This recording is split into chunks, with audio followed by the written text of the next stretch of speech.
A few years ago, my older brother passed away. Shortly before his sudden death, he had moved into an off-the-grid cabin in a semi-abandoned logging village deep in the Maine woods. He bought the property from the previous owners for dirt cheap.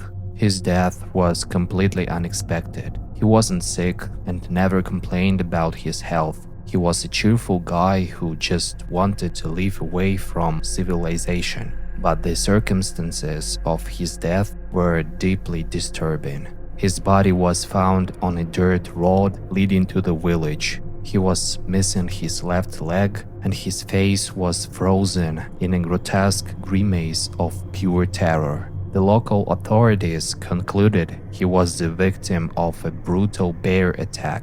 Even then, a worm of doubt crept into my soul. My brother never stepped foot in those woods without his hunting rifle. Yet no rifle was found near his body. I couldn't logically explain his bizarre death any other way. I buried my brother. As his only remaining relative, I inherited that cheap cabin. On one sunny Sunday, I decided to drive up to the village. The town had no name. It was officially listed in country records as condemned. There were no road signs, so I navigated using coordinates. I arrived around noon. It consisted of crumbling, rotten houses, pathways overgrown with weeds, dead gardens, and leaning fences. But the most overwhelming impression was the absolute crushing silence. There were no birds chirping, no wind rustling the leaves.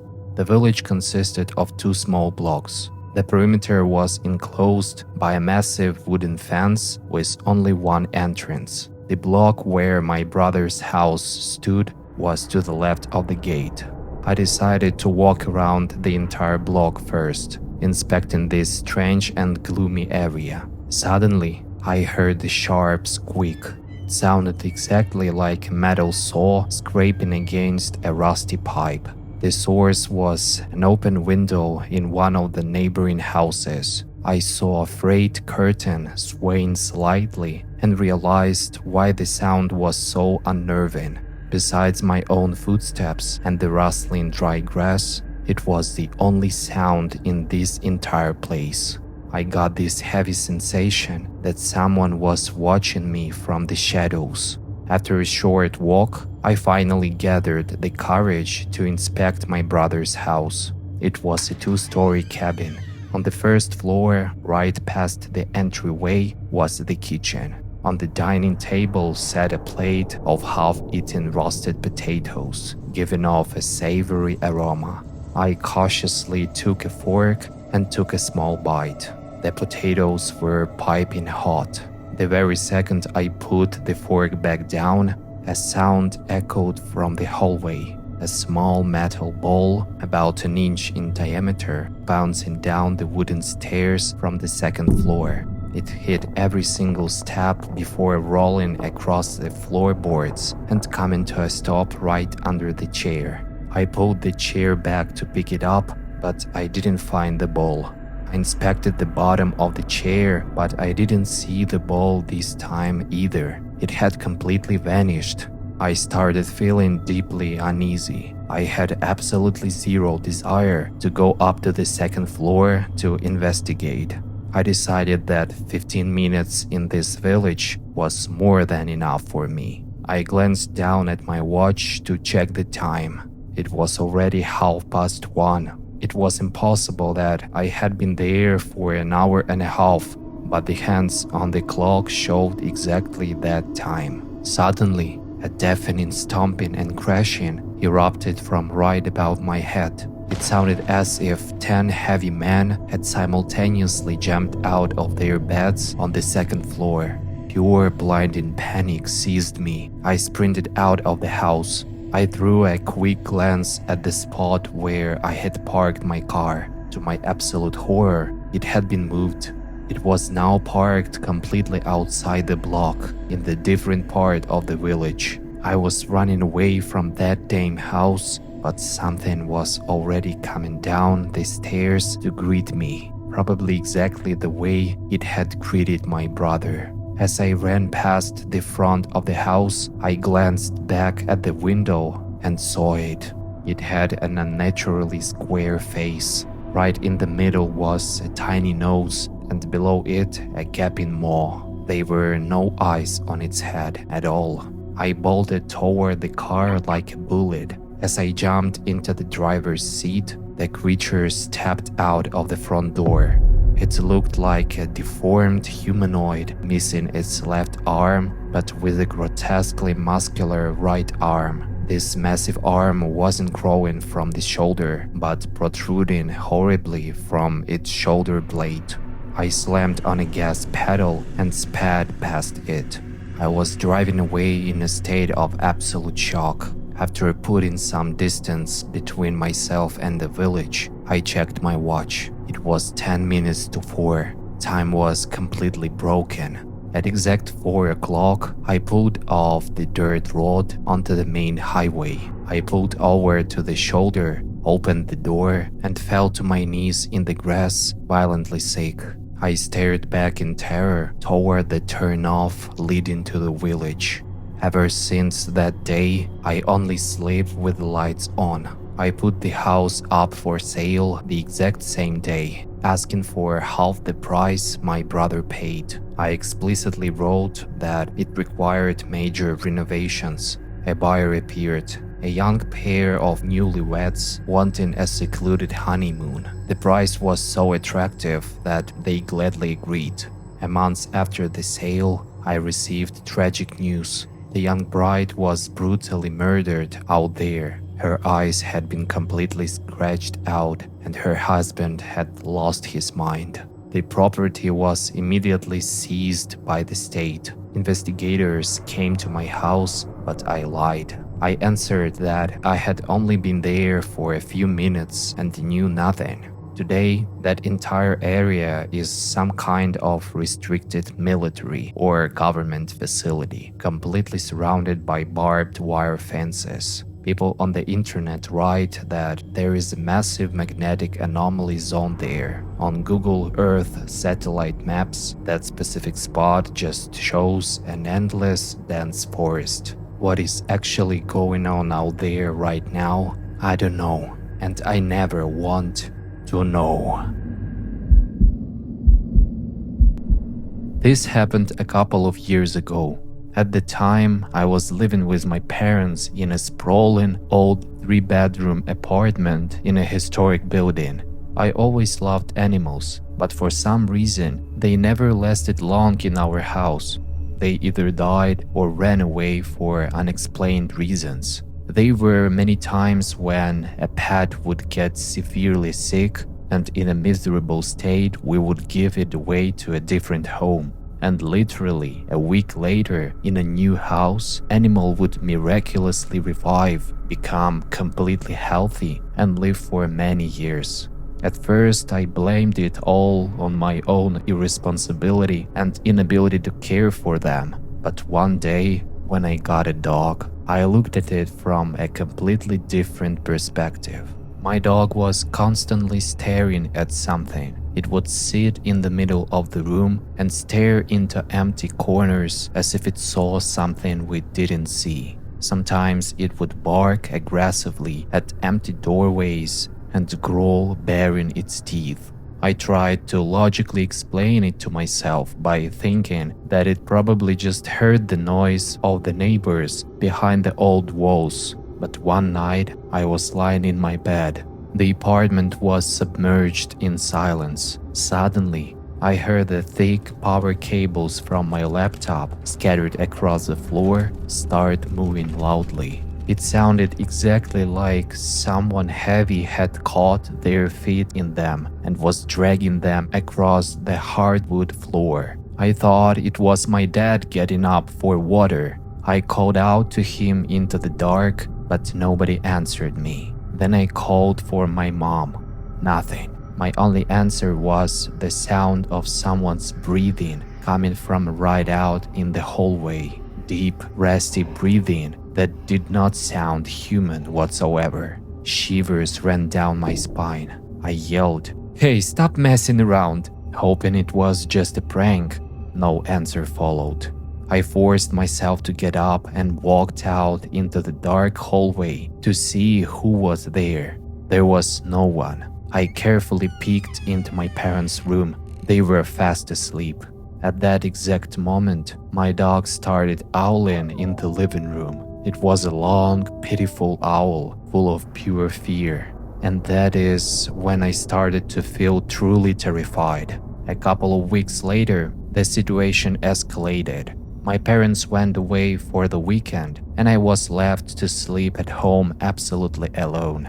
I watched a movie, turned off the lights everywhere, and went to bed. Barely had I settled under the blanket when a sound echoed. Someone knocked clearly 3 times on the wooden door of the bathroom. Probably any person knows exactly how a knock sounds on every specific door in their own house. I froze. I stopped breathing. A dead, oppressive silence fell over the apartment. I started calming myself down, thinking I just imagined it, but then came 3 more loud, slow knocks, this time on the front door. I jumped out of bed. I was shaking. I grabbed my phone and immediately called my older brother, Mark, who lived just a 10-minute walk away from me. I started hysterically explaining to him that someone was inside the apartment. He told me not to panic and to calm down. He advised me to walk up to the door and look through the peephole. I did exactly that. I walked down the long hallway toward the front door, turning off the lights in every single room along the way to feel safe. But the second I reached the front door, the lights in the entire apartment violently shut off. The power was cut. I was completely paralyzed by shock in the darkness. I pressed my face against the door and looked through the peephole. I could clearly see that the lights in the hallway outside were still on. The problem was only inside my apartment. I started crying into the phone from fear and begged Mark to come to me. He said, "I'm leaving right now. Lock yourself in the..." But he couldn't even finish his last sentence before my phone simply shut off. The screen went black. The battery couldn't possibly be dead because it had been on the charger all day. I was left in suffocating darkness. I gathered my courage and with a determined but trembling step walked to the pantry for candles. I lit a candle, took it in my hand, and walked back to my room, whispering prayers for all of this to stop. And then I heard footsteps inside the apartment, right in the hallway. At first, they were slow, heavy steps, and then someone bolted and literally ran into my room. The sound of the footsteps stopped right in front of me in the gloom. From that visceral fear, I started having severe gag reflexes. I rushed into the bathroom and I literally threw up from the sheer stress. And then I heard a sharp ring from the intercom. I was incredibly surprised because I knew that if there was no power in the apartment, the intercom shouldn't be working either. I ran out into the hallway. Barely had I reached the door when suddenly a loud knock echoed again. I froze, expecting the worst, but then I instantly heard Mark's voice behind the door. Sighing with massive relief, I clicked the lock and threw the door open. At that exact moment, like a snap of the finger, the lights turned back on the entire apartment. And immediately, I heard the chime of my phone turning itself back on in my bedroom. Mark stood on the threshold. He had also seen the lights suddenly turn on by themselves, and now he was looking at my face, which was as pale as a chalk. We sat in the kitchen that entire night without closing our eyes. After that incident, the entity stopped hiding. Everyone in the household began to constantly hear someone heavy walking around the apartment. Dishes would shatter on their own, wires would fly through the air. Relationships in the family became incredibly tense. We were always fighting because of that oppressive feeling. Soon, we made the decision to move out immediately. We sold the apartment, new tenants moved in. Literally a month later, these new tenants called up early in the morning. They tearfully asked if we had ever noticed anything unusual in that apartment. We shuddered and answered negatively, hiding the truth. Then, with a trembling voice, they told us what happened. During the night, they heard the horrific scream and crying of their infant daughter. They ran into the nursery in the panic, and what they saw made them freeze in absolute horror. Their baby wasn't lying in the crib.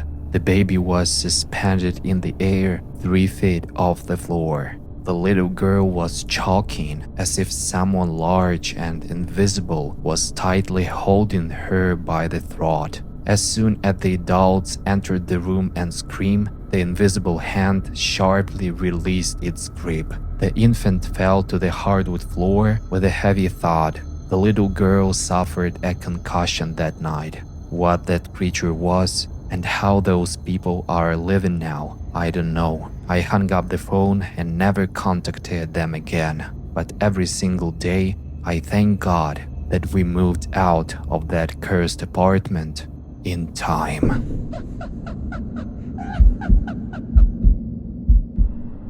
This happened back in February of 2009. For 5 years, I had been deeply involved in amateur ornithology and audio recording. My specific passion was capturing the pristine songs of rare winter birds. To get to the cleanest audio, you need to go deep into the quietest parts of the woods, far away from the highway noise. One freezing morning, I packed my recording gear and headed to a small, familiar patch of forest in upstate New York. I took my loyal companion, a large golden Labrador named Duke. To get to this trail, you had to walk through a decaying, almost abandoned settlement at the edge of the country.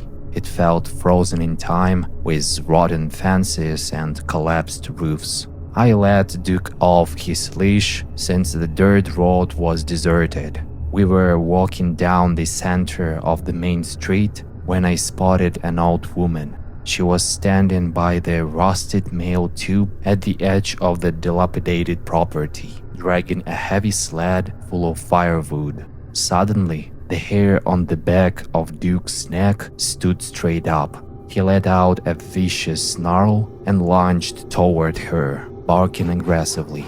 I panicked and deeply regretted my stupid mistake. The old woman shrieked, dropping her firewood in the snow, her harsh voice echoing across the empty street. I sprinted forward, diving into the snowbanks, and grabbed my Labrador tightly by the collar. I immediately started apologizing profusely, trying to pull my heavy dog back. But the old woman didn't care about my apologies. She turned to look at me, and her face twisted into a deeply malicious, ugly sneer. She spat directly into my face. Then, with surprisingly speed, she scooped up a handful of dirty, icy snow and threw it aggressively at me and my dog. She muttered something under her breath, staring right through me. It sounded guttural, like a dark, ancient promise that this would be our absolute final journey. Duke whimpered loudly, tucking his tail between his legs, and backed away, trembling violently. I whipped the spit off my cheek, muttered a few harsh curses at her, and quickly walked away, trying to brush the bizarre incident off. I checked my watch. It was exactly 10 o'clock in the morning. As soon as Duke and I crossed the tree line and stepped into the dense forest, the atmosphere drastically shifted. A violent, howling wind suddenly whipped through the tall pine trees. It felt like a massive, unnatural hurricane had materialized out of nowhere, specifically targeting us. Heavy branches were tearing loose and raining down, violently scratching my face and tearing my coat. The temperature plummeted instantly, chilling my blood. Duke started howling loudly, pressing his shaking body against my legs. Deciding not to tempt fate, and knowing I wouldn't be recording any birds in the raging blizzard, I immediately turned around to head back to my car. But my annoyance quickly turned into rising, suffocating panic. As I walked, I realized my surroundings were completely unrecognizable. I knew this small patch of woods like the back of my hand. You could easily walk from one end to another in 30-minute stops, but the landscape had shifted into the nightmare. The trees looked taller, twisted, leaning inward. The familiar hiking trail was entirely gone, replaced by endless, deep snowdrifts. Duke was completely terrified now, whinnying softly with his tail clamped tightly under his belly. He kept looking behind us, his ears pinned back, acting exactly as if we were being hunted. The wind intensified into a deafening roar, and the blinding, white-out snowstorm consumed us. For no logical reason, a wave of animalistic terror washed over me. My chest tightened so hard I couldn't breathe. It felt as though something impossibly massive and ancient was standing right behind my back, watching me, waiting for the perfect moment to strike. I've never been a superstitious person, but the sheer, visceral horror I felt in that moment defies all rational description. My mind flashed back to the old woman's hateful face and her guttural muttering, and an even deeper, paralyzing fear gripped my heart. I started screaming like a madman into the void, but the howling wind swallowed my voice completely. No one answered. And then, the most terrifying thing happened. The sky above the thick canopy began to rapidly darken. The gray winter clouds turned pitch black. I checked my wristwatch again. The hands were frozen at exactly 12 noon, but it was night. My physical strength was draining away, leaving me weak and dizzy. It felt as if the forest itself was actively sucking the life force out of my bones. Duke collapsed into the deep snow, too exhausted and terrified to even walk another step. I had to drag him by the collar, stumbling blindly through the freezing darkness. I honestly don't even remember how we finally stumbled out of the thick tree line. 1 second we were drowning in the suffocating nightmare, and the next we were standing on the paved, cleared road. The weather was completely calm. There was no wind whatsoever, and it wasn't snowing. The air was perfectly still, but the sky above us was completely dark. It was the dead of night. I looked at my watch again, tapping the glass. The hands were still frozen at exactly 12 o'clock. I began walking with my exhausted, limping dog toward the direction of my parked car. As soon as we approached the edge of that decaying settlement again, Duke started whimpering loudly, refusing to walk past the old houses. We quickly bypassed the village through the fields, fortunately not encountering a single soul in the dark. I finally reached the main highway, where I had parked near a small 24-hour gas station. I walked inside under the bright fluorescent lights, shivering uncontrollably, and asked the tired cashier what time it was. She looked at the digital clock on the wall and said, "It's 1:30 in the morning, honey." A freezing cold sweat broke out all over my body. I had been trapped inside that tiny patch of woods for over 15 hours. In my mind, the ordeal hadn't lasted more than 2 hours. I drove home in total silence, calmed my frantic wife, who had been calling the police, and went straight to bed. I made a firm decision never to tell her the true story. I refused to ever set foot in that forest again, and I will never drive through that cursed settlement. I am absolutely certain that the old woman was responsible for what happened. I always thought the supernatural completely bypassed my family. I believed scary stories were just figments of active imaginations, until recently. A few weeks ago, I went to visit my dad. He lives in Columbus, Ohio now, while I stayed out on the West Coast. We hadn't seen each other in a year and a half, so we stayed up late catching up. We started reminiscing about the late 90s, back when our whole family lived in Portland, Oregon. There was one question that had always bothered me. My dad had everything in Portland, a beautiful 4-bedroom house, connections, a great life. But in 1999, he suddenly dropped everything and fled to Ohio. I never dared to ask why, assuming it was personal. But this time, being a grown man, I finally asked. I was not prepared for the answer he gave me. Here is what he told me. Back in those days, he was a long-haul trucker. That winter, he took a high-paying load deep into Montana. The winter was brutal. He delivered the cargo, unloaded, and headed back.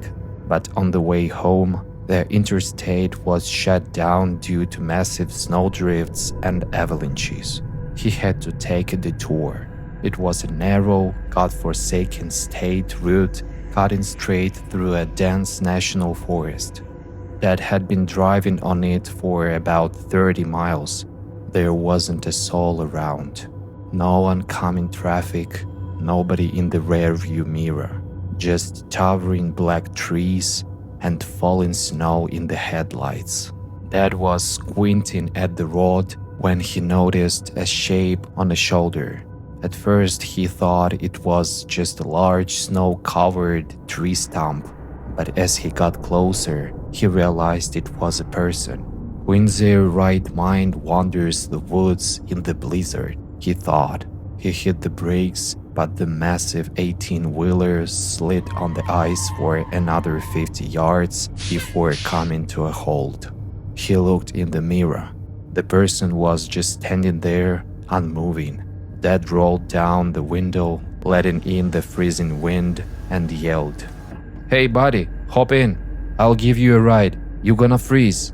The figure turned slowly and began walking toward the truck at a leisurely pace. Dad said his instinct kicked in before his eyes did. Something was fundamentally wrong. The guy was dressed completely inappropriately for the weather. A gray hoodie, jeans, and a Converse sneakers. It was sub-zero outside. When the stranger stepped up to the cab window, the interior light hit his face. Dad's breath caught in his throat. The guy's eyes were inhuman. They were massive, 3 times larger than normal eyes, pitch black with no whites. And his mouth, his upper teeth looked like jagged needles protruding unnaturally over his lower lip. Dad instantly rolled up the window, slammed the truck into gear, and floored the gas pedal. The massive diesel engine roared, and the truck lurched forward. He checked the side mirror, expecting to see the figure shrinking in the distance, but the guy was running behind him. Dad accelerated the truck to 45 miles per hour on an icy road. It was suicide, but the creature kept pace. It was running with impossible speed, its movements a blur. Then, another figure burst out from the tree line. Then another. Soon, 5 of these things were chasing the multi-ton truck, running alongside the trailer in absolute silence. My dad was terrified. He was a tough, grown man, but he said tears were streaming down his face from pure animalistic dread. He pushed the truck to its limits, praying he wouldn't slide into the ditch. He doesn't even remember how he made it out of these woods. The creatures only fell back when the flickering lights of a rundown, isolated truck stop appeared ahead. Dad flew into a parking lot, killed the engine, and ran inside. He bought a coffee, downed it, and with a shaking voice told the owner everything. The old man just chuckled. He said it was highway hypnosis, playing tricks with the shadows and exhaustion. Sleep it off in your cab, buddy. Your mind is just playing tricks on you. Dad paid for parking, locked the truck doors from the inside, and crawled into a sleeper cab in the back. He woke up a few hours later, needing to use the restroom. It was pitch black outside, and the blizzard has worsened. To see anything and make a run for the building, he climbed into a driver's seat, turned the ignition key, and flipped on the headlights. Then, he hit the windshield wipers to push away the thick layer of snow. The sweep of the wipers revealed a sight that made his heart stop. They were there. Standing in the glare of the high beams were the exact same creatures, but now there were at least 10 of them. They were lined up in a perfect semicircle right in front of the truck's grill, and all of them were staring directly at him. Their giant pitch-black eyes absorbed the light, reflecting nothing. Dad locked eyes with the one standing in the center. From the corner of its mouth, dripping slowly down its cheek, was a thick trail of dark blood. Pure panic took over.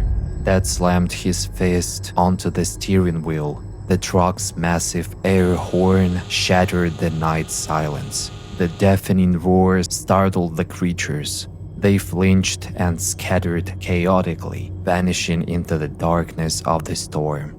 Dad didn't wait. He slammed it into gear and tore out of the gas station lot as fast as the truck would move.